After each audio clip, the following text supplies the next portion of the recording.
আমরা কি কখনো ভেবে দেখেছি যে সিদ্ধার্থ কেন বুদ্ধা হয়ে গেলেন, কানহা থেকে কেন কৃষ্ণা হয়ে গেলেন, জ্যাসাস থেকে কেন ক্রাইস্ট হয়ে গেলেন?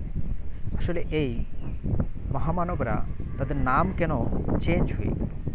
আসলে আমাদের ব্রেন থেকে একটা ফ্লুইড প্রতি 1 মাস অন্তর অন্তর আমাদের মণিপুর চক্রে নামে, সেটাকে বলে ক্রিস্টুস। ক্রিস্টুসকে যে আসলে মস্তিষ্কে আবার তুলে আনতে পারে সেক্সুয়াল ফ্লুইডের মতো, তাকে ক্রিস্টুস থেকে ক্রাইস্ট বলে।